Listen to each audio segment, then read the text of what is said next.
تو اب یہ میرا بنیادی سوال ہے کہ حضرت علی علیہ السلام نے وہ قرآن جو جمع کیا تھا اپنے 5.5 سالہ خلافت کے دور میں، اور پھر ان کے بعد حضرت امام حسن علیہ السلام جو ہے ان کے پاس بھی 6 مہینے خلافت رہی، سمجھ گیا۔ اسے پیش کیوں نہیں کیا؟ اور اس قرآن کو یعنی سب سے آخر میں آنے والے جو امام ہیں ان کے لیے چھوڑ دیا گیا کہ وہ اس کو جو ہے جب آئیں گے جی ہاں۔ 12ویں امام وہ اسے انٹروڈیوس کریں گے، یا اصل قرآن جو ہے وہ بتائیں گے اور اس کو پڑھنے کا طریقہ بتائیں گے اور اس کے احکامات بتائیں گے؟ تو یہ بات جو ہے وہ سمجھنے سے بالکل میں قاصر ہوں، تو اس پہ عذرائے کرم اگر آپ اپنی کوئی عالمانہ رہنمائی فرمائیں تو۔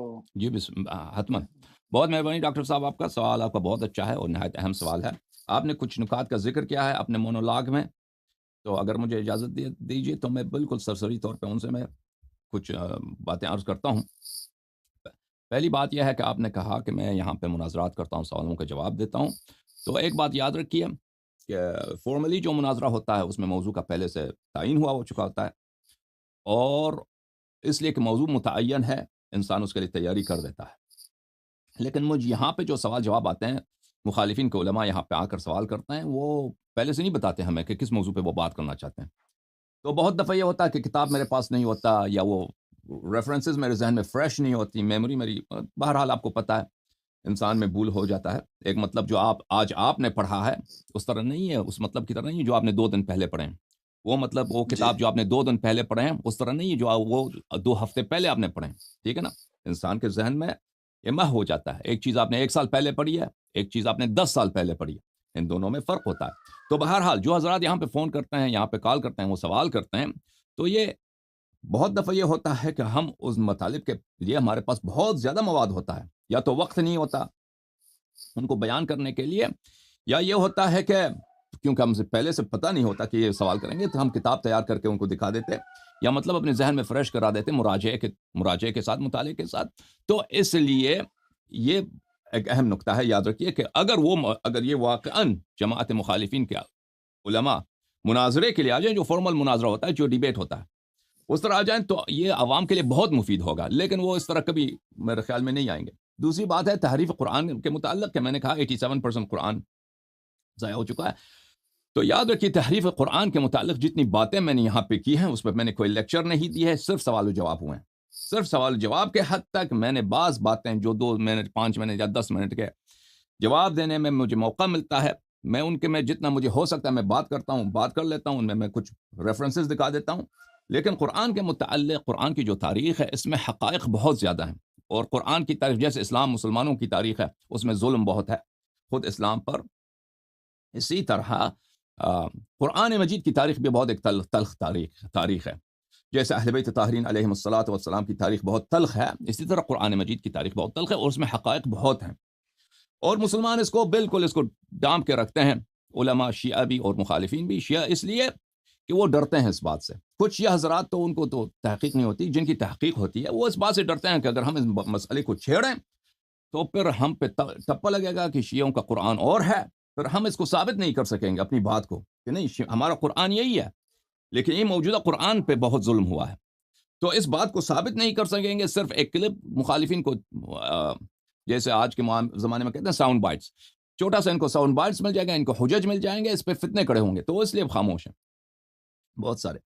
لیکن میں سمجھتا ہوں کہ اس بات کو چھپانے کا اب موقع نہیں رہا ہے، بلکہ اس بات کو تصریح کرنی چاہیے، کیونکہ اس بات کرنا بہت آسان ہے بالکل مخالفین کے کتب سے۔ اب اس مسئلے پہ اگر میں کبھی لیکچرز کا ایک سیریز دے دوں تو آپ حیران رہ جائیں گے قرآن مجید کی تاریخ کے متعلق، اور قرآن پہ جتنا ظلم ہوا ہے، اور مسلمانوں کو جس طرح سنت سے محروم رکھا گیا ہے اسی طرح قرآن مجید سے محروم رکھا گیا ہے، اور جو دین مسلمانوں کے پاس ہے بہت ناقص دین ہے۔ رسول پاک صلی اللہ علیہ وسلم جو لے کے آئے تھے اس کا بہت چھوٹا حصہ آپ کو پہنچا ہے، اور بہت حصہ آپ کو نہیں پہنچا، اور سنت میں تو بہت ساری جھوٹی باتیں آپ کو پہنچی جو سنت کا اساس ہی نہیں ہے۔ اچھا، جو 87% قرآن کی آپ نے بات کی ہے کہ میں نے کہا 87% قرآن ضائع ہو چکا ہے، یہ میرا جملہ نہیں ہے، یہ کیلکولیشن بخاری مسلم کے روح سے اور عمر بن خطاب کی روایات کی روح سے ہے۔ اب یہ کیلکولیشن کیسا ہے؟ بہت دقیق کیلکولیشن ہے، اور جب میں لیکچر دوں گا تو میں آپ کو دکھا دوں گا وہ بخاری مسلم سے باہر جانے کی ضرورت نہیں ہے، جو صحیحین ہے جو اجماع ہے جن 2 کتابوں پر اسی سے ہم ثابت کریں گے. اور بہت یہ اس میں آدھا گھنٹے 45 منٹ لگتے ہیں، لیکن اس کو دکھانے کے لیے جس شخص کو پتہ ہی نہیں ہے اس کو 40-45 منٹ دکھانے کے وقت لگے گا. اچھا، دوسری بات آپ نے کہا کہ یمامہ میں حفاظ شہید ہو گئے. یمامہ میں حفاظ شہید نہیں ہوئے، قراء شہید ہو گئے. ان دونوں میں بڑا فرق ہوتا ہے. ہمارے پاس کوئی ایسی دلیل نہیں ہے کہ کوئی صحابی قرآن کا حافظ تھا سوائے امیر المؤمنین علیہ السلام کے، کہ کوئی صحابی قرآن کا حافظ تھا. وہاں پہ جو لوگ قتل ہوئے تھے وہ قاری تھے. بخاری کا لفظ بھی یہی ہے کہ وہاں پہ قراء، قاری، جو لوگ قرآن پڑھتے تھے. اب ان کے پاس پورا قرآن تو نہیں تھا. ان کو اس زمانے میں قرآن پڑھنا بھی کم لوگوں کو آتا تھا. مثلا 100 میں سے شاید 2 کو پڑھنا آتا تھا یا نہیں آتا تھا، کیونکہ سب لوگ ان پڑھ تھے. تو وہاں پہ جن لوگوں کو پڑھنا آتا تھا وہ قتل ہو گئے تھے. ٹھیک ہے نا، اس کی بات ہو رہی. تو اس کے بعد ان لوگوں نے قرآن جمع کرنے کا سوچا. اب آپ کا سوال یہ ہے کہ امیر المؤمنین علیہ السلام نے جو اپنا قرآن جمع کیا تھا انہوں نے ان کو اپنی خلافت کے دور میں کیوں ظاہر نہیں کیا؟ پہلی بات ہے، اس سے پہلے کہ میں سوال کا جواب دے دوں، ایک سوال حتمی طور پہ یاد رکھیے کہ اس میں شک نہیں ہے، اس میں بلا شک نہیں ہے کہ فریقین کے روایات، یعنی شیعہ روایات اور مخالفین کے روایات. اب مولوی لوگ جو کہتے ہیں نا ان کو کہنے دیں، مولوی کے باتوں پہ نہ جائیں، ان سے آپ دلیل کا مطالبہ کریں. اگر وہ کہتے ہیں قرآن کامل ہے، اللہ تعالیٰ نے ذمہ لیا ہے، دلیل دکھائیں. قرآن میں کہاں لکھا ہے کہ اللہ نے ذمہ لیا ہے؟ انا نحن نزلنا الذکر وانا له لحافظون. اس میں مفسرین کے اقوال دکھائی ہے. اس میں اس آیت کا ظہور بھی اس بات پہ نہیں ہے کہ اللہ تعالیٰ نے ذمہ لیا ہے. ٹھیک ہے نا. اس کے علاوہ دلیل کہاں؟ دلیل کچھ بھی نہیں ہے. دلیل کچھ بھی نہیں. جیسے وہ ہٹلر کے زمانے میں بولتے تھے نا، جھوٹ اتنا زیادہ بولو، اتنا بڑا بولو کہ لوگ یقین کر لیں. جب جھوٹ زیادہ بولو گے اور اس کو تکرار کرتے جاؤ گے اور لوگ کوشچن نہیں کریں گے تو بھائی کہیں گے تو صحیح کہہ رہے ہوں گے نا. اس طرح دین کے معاملات میں بہت ایسی باتیں ہیں جو تکرار ہوتا ہے، ان کا بہت عرصے سے تکرار ہوا ہوتا ہے، کوئی اس کو سوچنے، وہ اس کو بدیہی کے طور پہ سمجھتے ہیں، کہتے ہیں اس میں دلیل مانگنے کی ضرورت ہی نہیں ہے کیونکہ سب مانتے ہیں صحیح ہوگا. ٹھیک ہے نا. تو نہ صرف اس بات پہ دلیل نہیں ہے بلکہ اس کے برعکس روایات بہت زیادہ ہیں. یہ کم نہیں ہے، بہت زیادہ اس بات پر کہ قرآن مجید پہ ظلم ہوا ہے. اچھا، قرآن مجید میں نقصان ہے. اب یہ مسئلہ تو طے شدہ ہے. اب میں آپ کے سوال کے جواب نہ بھی دے سکوں، میں کہہ دوں مجھے نہیں معلوم. ٹھیک ہے نا. بہت ساری چیزیں تاریخ میں مجھے نہیں معلوم، فلان واقعہ کیوں پیش آیا، اس کے دلائل کیا تھے، شاید میں اس کو نہیں جانتا ہوں. ٹھیک ہے نا. اب اگر میں پیش بھی نہ کر سکوں کہ امیر المؤمنین علیہ السلام نے اپنا نسخہ کیوں پیش نہیں کیا اس لوگوں کے لیے، اگر یہ نہ بھی پیش کروں تو میں کہوں مجھے نہیں معلوم اس بات کا، تو وہ ان روایت کو نہیں جھٹلاتا. وہ روایت اس سے جھوٹی نہیں ہو جاتی کہ اس سے ان کی خلافت سے پہلے صحابہ نے جو شہادتیں دیں، صحابہ کے قرآن جلائے گئے، اور صحابہ نے جو اختلافات کیے عثمان کے ساتھ، عثمان کے قتل کے وقت اس کے قاتل نے نہیں کہا کہ تم نے قرآن چینج کیا. اچھا، اس سے وہ جھوٹی نہیں ہو جاتی. اور عمر کے اقوال، عائشہ کے اقوال کے قرآن میں نقصان واقع ہوا ہے، اس سے وہ جھوٹی نہیں بن جاتی. ٹھیک ہے نا. وہ اپنی جگہ پہ ان کا جواب نکالنا ہو یا تو ماننا ہوگا، اور یہ ایک مسٹری کے طور پر رہے گا ہمارے پاس کہ امیر المومنین علیہ السلام کی حکومت آئی، انہوں نے اپنا قرآن کیوں ظاہر نہیں کیا. ٹھیک ہے نا. تو بات یہ ہے کہ اہل بیت علیہ السلام کی روایات میں یہ سرکار نے جو ابو بکر کی حکومت تھی یا عمر کی حکومت تھی، عثمان کی حکومت تھی، ان کو کیوں ضرورت تھی کہ ان کا اپنا قرآن جمع کریں؟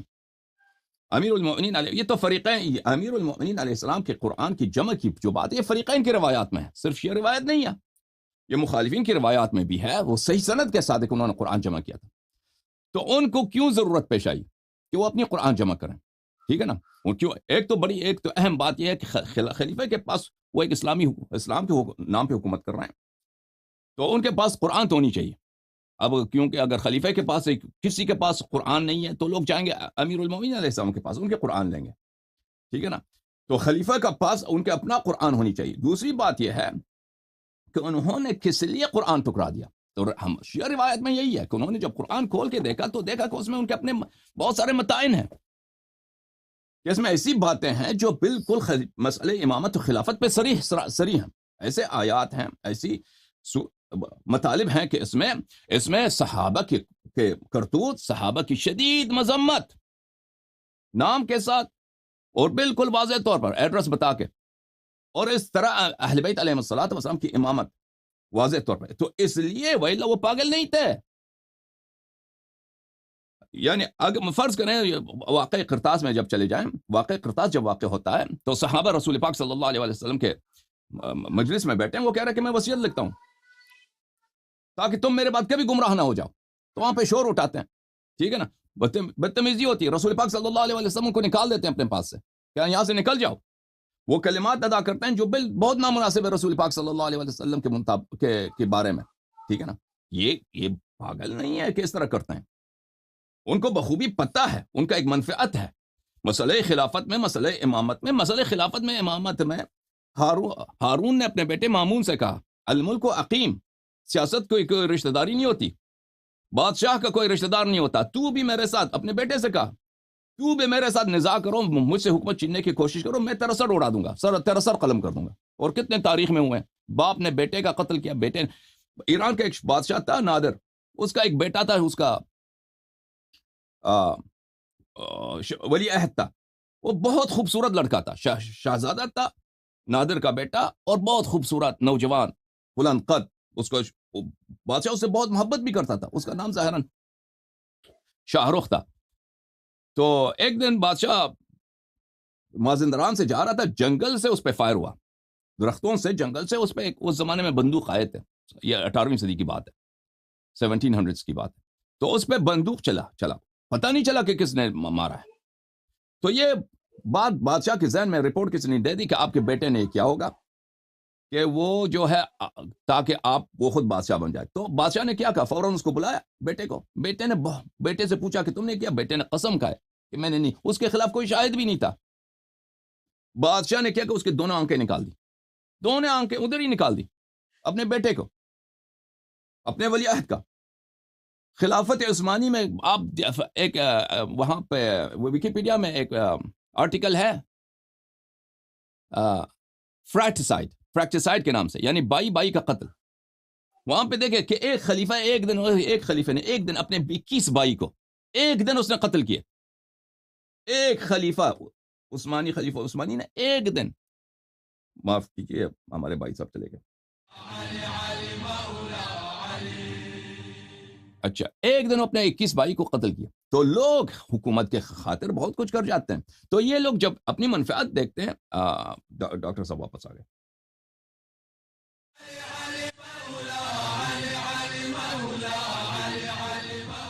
ڈاکٹر صاحب واپس آ گئے، ڈاکٹر صاحب کو دوبارہ لاتے ہیں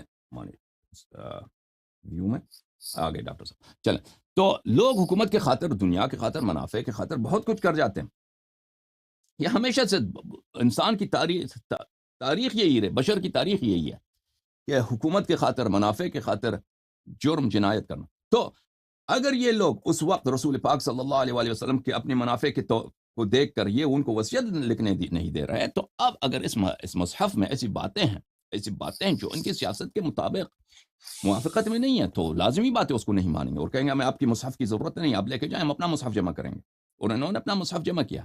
اچھا، تو اس کی وجہ یہ ہے، اگر وجہ یہ ہے تو امیر المؤمنین علیہ السلام نے بعد میں اس کو ظاہر کیوں نہیں کیا؟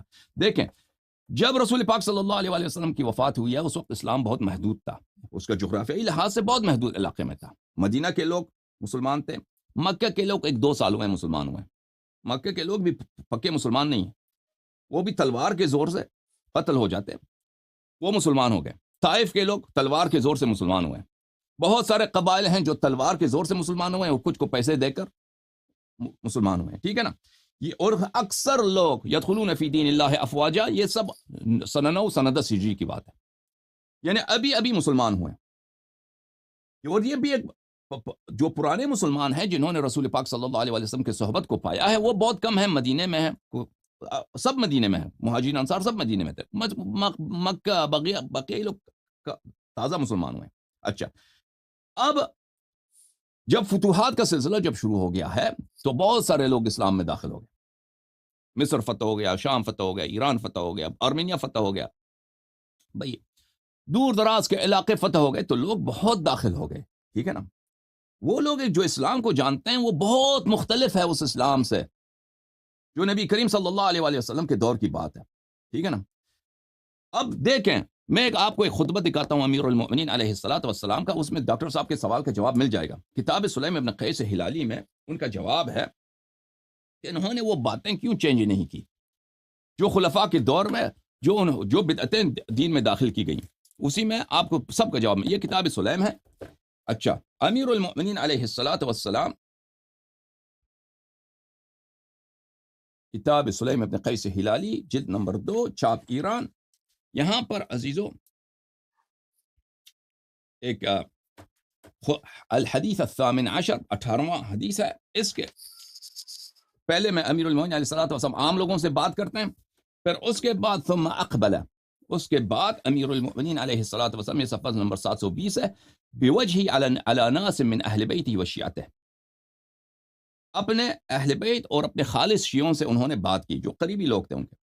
اچھا، وقال لقد عملت الائمة قبلی بامور عظیمہ خالفت فیہا رسول اللہ صلی اللہ علیہ وآلہ وسلم متعمدین. فرمایا کہ مجھ سے پہلے جو 3 خلیفے گزرے ہیں انہوں نے بہت بڑے بڑے کام کیے ہیں. امور عظیمہ، بڑے کام کیا مطلب؟ بڑے کام کیے ہیں کہ بڑے جرائم کیے ہیں، یعنی بہت عظیم ان کے غلطیاں ہیں. اچھا، انہوں نے مخالفت کیا ان کاموں میں رسول پاک صلی اللہ علیہ وآلہ وسلم کو عمدن، جان بوجھ کر مخالفت کرتے تھے، اذان چینج کر دو، نماز وغیرہ وغیرہ وغیرہ. اچھا، لو حملت الناس على تركها وتحويلها عن موضعها الى ما كانت تجري عليه على عهد رسول الله صلی اللہ علیہ وآلہ وسلم لتفرق عني جندي. اگر میں ان باتوں کو چینج کر دوں، کہہ دوں کہ یہ باتیں بدعت ہیں اور ان کو واپس لاؤں اس طریقے پر جو رسول پاک صلی اللہ علیہ وآلہ وسلم کے زمانے میں تھا، لتفرق عني جندي، سب لوگ مجھے کو چھوڑ کے جائیں گے. جن لوگوں نے میرے ساتھ بیعت کی ہے یہ سب لوگ، یہ کب مسلمان، یہ بعد میں، اغلب یہ لوگ بعد میں مسلمان ہوئے ہیں. ان کو پتہ نہیں ہے رسول پاک صلی اللہ علیہ وآلہ وسلم کے زمانے میں کیا ہوتا تھا. یہ رسول پاک صلی اللہ علیہ وآلہ وسلم کے وفات سے 25 سال گزر چکے ہیں. اس 25 سال میں بہت چینجز آ گئے ہیں. یہ لوگ مجھے چھوڑ جائیں گے. حتی لا يبقى فی عسکری غیری وقلیل من شیعتی الذین انما عرفوا فضلی وامامتی من کتاب اللہ وسنت نبیہ صلی اللہ علیہ وآلہ وسلم لا من غیرہما. سب لوگ مجھے چھوڑ جائیں گے، صرف اب میرے لشکر میں میں رہ جاؤں گا اور میری اہل بیت اور میرے بہت کم شیعہ جو میری فضل کو اور میری امامت کو کتاب و سنت سے پہچانتے ہیں، نہ غیر سے. کیونکہ باقیہ سب ان کی امامت کو کس لحاظ سے پہچان دیتے ہیں؟ کہتے ہیں مدینہ والوں نے بیعت کی ہے، مہاجرین انصار نے بیعت کی ہے تو اس لیے خلیفہ ہیں. باقیہ لوگ جو ان کے ساتھ تھے وہ اس طرح نہیں تھے کہ وہ ان کی امامت کو منصوص من اللہ مانتے تھے.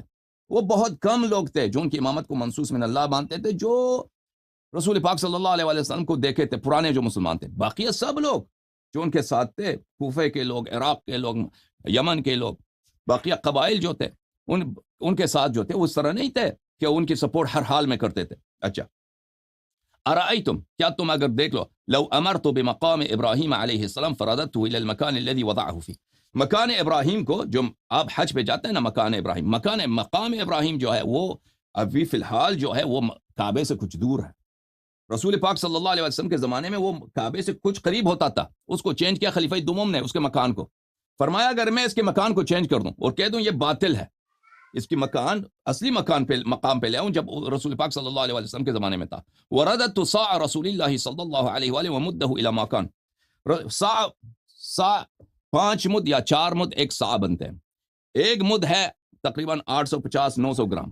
اچھا، رسول پاک صلی اللہ علیہ وسلم کا جو صاع تھا، جو مد تھا، یہ یونٹس آف ویٹ ہے، ان کو چینج کیا خلفاء نے.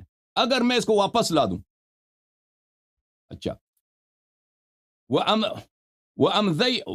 ورددت فدک الی ورثۃ فاطمہ علیہ السلام، اور میں فدک کو بھی واپس لا کے آؤں کہ یہ ظلم ہوا ہے ہم پہ، فدک کو میں واپس چھین لوں اور امام حسن امام حسین علیہ السلام کو اور ان اپنی بیٹیوں کو میں دلا دوں واپس.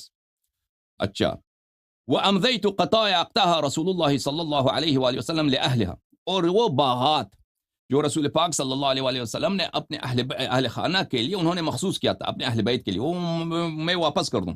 اچھا، وَرَدَدْتُ دَارَ جعفر بن ابی طالب إِلَى وَرَثَتِهِ، اور جعفر طیار کا جو گھر تھا انہوں نے، خلفاء نے اس کو برباد کیا تھا، اس کو مسجد میں شامل کیا تھا. اچھا، میں اگر مسجد کو دوبارہ خراب کر دوں، مسجد پیغمبر صلی اللہ علیہ وآلہ وسلم کو، اور جعفر طیار کا گھر جو ہے اس کے وارثین کے واپس پلٹا دوں کہ یہ تمہارا گھر ہے، یہاں پہ مسجد نہیں بن سکتی، تم سے چھینا گیا زبردستی. اچھا، ورددت قضايا من قضى على من كان قبلي، بجورن، اور جتنے قضایا ہوئے ہیں، جتنے وہاں پہ ججمنٹس ہوئے میرے سے پہلے، قضات نے جو حکم دیے ہیں، فلانے کو کوڑے مارے گئے، بھائی اس کی فلانے کو ہاتھ کاٹا گیا، فلانے کو بھائی کسی کی بیوی کسی سے طلاق کرا دیا، بیوی کسی اور سے نکاح کرا دیا، ان سب کو میں چینج کر دوں، واپس کر دوں، ان سب کو میں تصحیح کر دوں، صحیح طریقے سے دوبارہ عمل کر دوں. اچھا، ورددت ما قسم من ارض خیبر، خیبر کی جو غنائم تھے اس کو جو آپس میں ان لوگوں نے تقسیم کیا، اس کو میں فدق کے علاوہ خیبر میں اور بھی زمینیں تھیں جو انہوں نے آپس میں اس کو غلط طریقے سے تقسیم کیا تھا، میں اس کو واپس پلٹا دوں. ومحوت دیوان الاعطیہ واعطیت كما كان يعطي رسول اللہ صلی اللہ علیہ وآلہ وسلم ولم اجعله دولة بین الاغنیاء، اور جو انہوں نے اپنے زمانے میں جو غنائم آتے تھے، بیت المال آتے تھے، انہوں نے آپس میں عربوں کو زیادہ دے دو، عجم کو کم دے دو، قریش کو زیادہ دے دو، انصار کو کم دے دو، یہ سب میں دوبارہ سے وہ جنہوں نے پیسے لیے ہیں ان سے پیسے واپس لے کے دوبارہ میں عادلانہ تقسیم کر دوں. اچھا، وسبیت ذراری بنی تغلب، اور بنی تغلب کے جو بنی تغلب کو ایک قبیلہ تھا، یہ انہوں نے کوئی جرم کیا تھا، ان کا جرمہ یہی بنتا تھا کہ یہ سب اسیر بن جاتے، میں ان کو دوبارہ اسیر بنا دوں.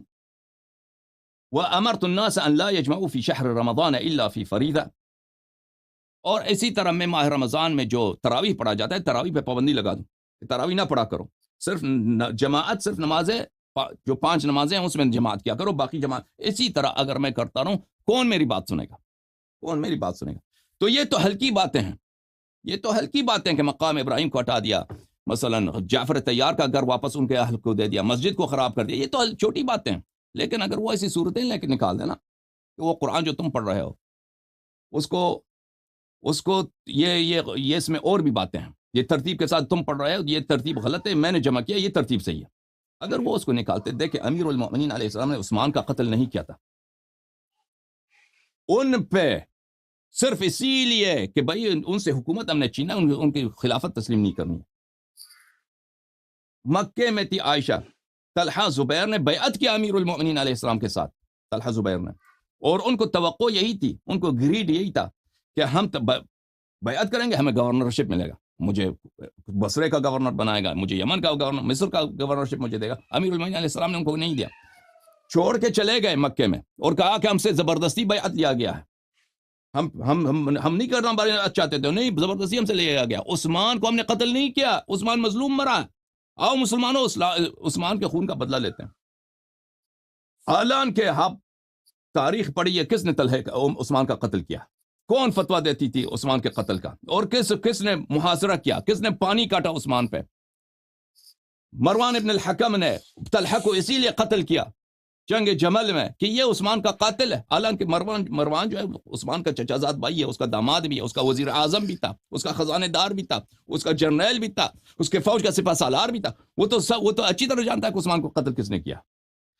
تو انہوں نے دیکھیں امیر المؤمنین علیہ السلام نے قتل نہیں کیا تھا، لیکن ان کی حکومت نہ ماننے کی خاطر ایک بہانہ بناؤ کہ بھئی ہم نے عثمان کا ہم نے انتقام لینا. عثمان کا تم نے انتقام لینا ہے تو جنگ کرنے کی کیا ضرورت ہے، تم آ جاؤ، بولو فلان قاتل ہے، اس سے ہمارا قصاص دے دو. وہ تو پھر خلیفے کا حق ہے، بلکہ خلیفہ کا فریضہ ہے کہ دونوں طرف کی باتیں سنیں، جو دلیل لاتا ہے پھر وہ یا دلیل حق یا باطل ہے وہ فیصلہ سنا دیتا ہے، پھر تم کہہ دینا کہ فیصلہ غلط ہوا ہے، تم نے تو یہ بات کی ہی نہیں ہے، تم تو الٹے شروع ہی سے لشکر لے کے آ گئے.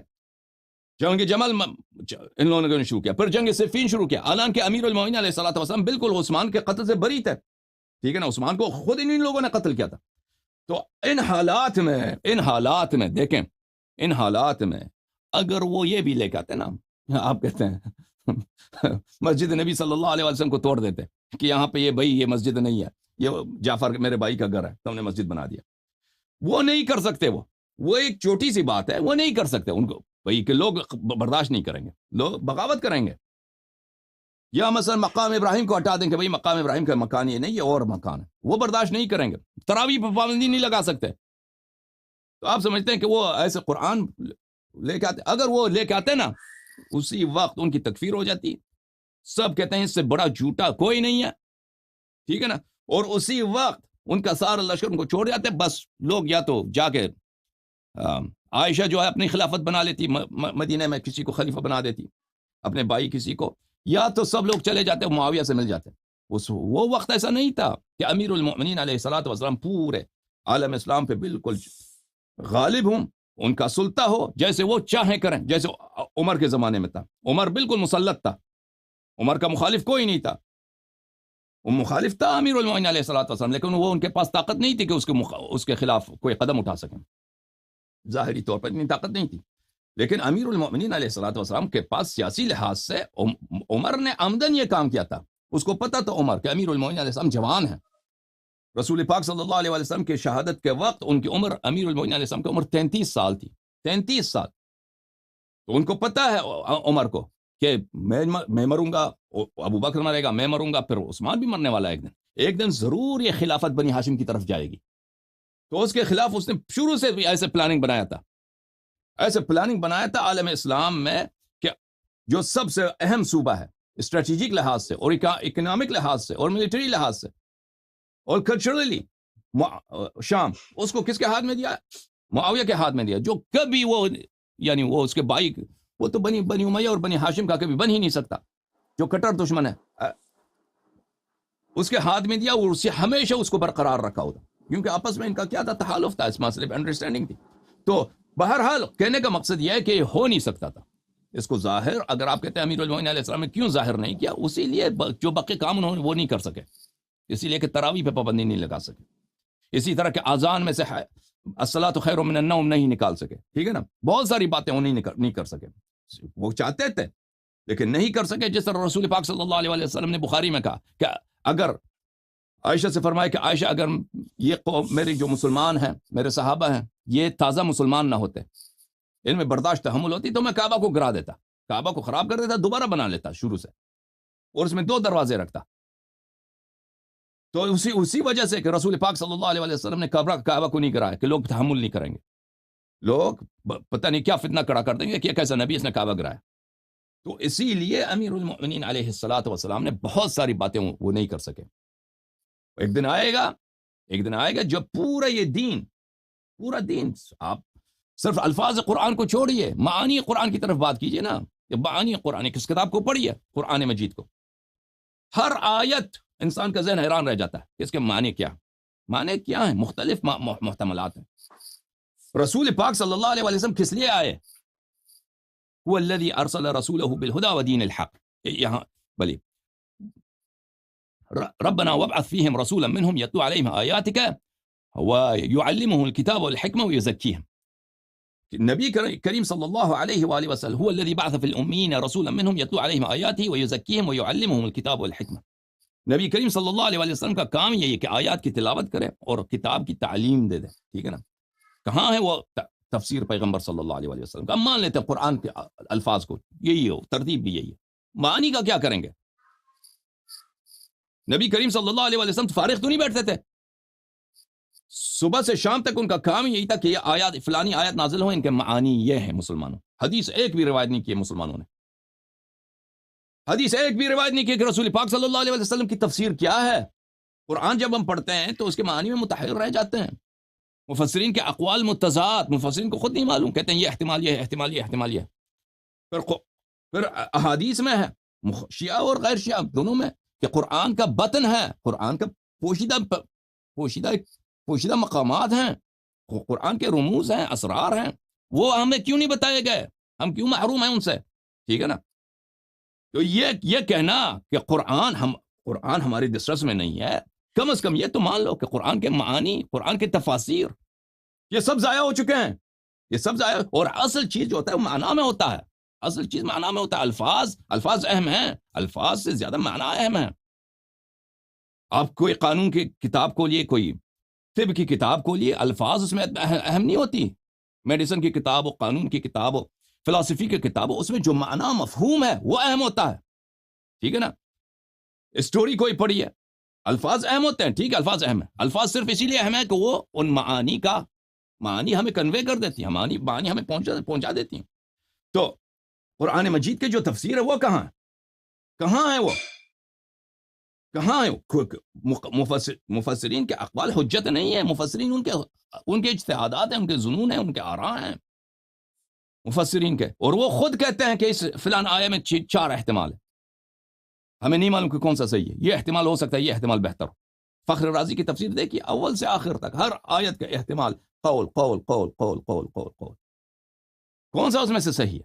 متضاد اقوال ایک ہی آیت کی شان میں. ٹھیک ہے نا. تو عزیزو یہ دین جو ہمیں پہنچا، یہ ناقص پہنچا، اس میں شک ہی نہیں ہے، اس میں شک ہی نہیں ہے. تو لیکن اللہ نے جو دین بھیجا وہ کامل بھیجا. وہ کامل دین کہاں ہے؟ وہ کامل دین کہاں ہے؟ اگر اس کا ایک حامل شخص ہے جو ایک دن وہ ظاہر کرے گا، تو پھر اللہ کا وعدہ صحیح ہے، پھر اللہ کا وعدہ صحیح ہے. آمنا بھی. اگر وہ بھی نہیں ہے تو پھر تو بیڑا ہی غرق ہے.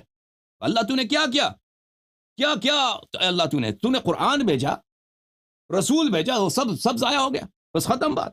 سنت بھی ضائع، تفسیر قرآن بھی ضائع. اور الفاظ قرآن جہاں تک تعلق ہے، مسلمان لاکھ کہہ دیں کہ الفاظ قرآن محفوظ ہیں، دلیل ان کے پاس کچھ بھی نہیں. ٹھیک ہے نا. ادعا کرنے سے، کلیم کرنے سے کوئی حق ثابت نہیں ہوتا. حق کس بات سے ثابت ہوتا ہے؟ جب دلیل لے کے آ جائے نا. میں تو یہاں پہ بیٹھا ہوں، صبح سے شام کہتا ہوں مسلمانوں آ جاؤ، مجھے شرمندہ کر دو، اس سے زیادہ میں کیا کروں؟ مولوی حضرات شرمندہ کرو، دلیل لے کے آؤ اپنا. کوئی صحابہ کی شہادت لے کے آؤ کہ وہ کہتے ہیں قرآن کامل. اگر مجھ سے دلیل مانگتے ہو تو پھر میں کبھی انشاءاللہ تبارک و تعالی لیکچر یہاں پہ دوں گا نا قرآن مجید کی تاریخ پر. پھر تم حیران رہ جاؤ گے. تو پھر مجھے تکفیر تو ویسے بھی آ چکی ہے، تکفیر کے ٹپے لگنے شروع ہو جائیں گے، بلکہ زیادہ ہو جائیں گے. جی ڈاکٹر صاحب، میں معذرت چاہتا ہوں، میں نے بہت طویل گفتگو کی. میں نہیں چاہتا بہت تھا کہ میں شکریہ، تقریر کروں. جزاک اللہ، آپ نے بہت مفید معلومات فراہم کی. جوم جاؤ، پرواز کرو، کیوں فخر سے سر اٹھا، کیونکہ اللہ تعالیٰ نے تمہیں انتخاب کیا. صراط حق پر صرف تم ہو، صراط ایمان پر صرف کیا، کیونکہ اللہ تعالیٰ نے تمہیں انتخاب کیا. صراط حق پر صرف تم ہو، صراط ایمان پر صرف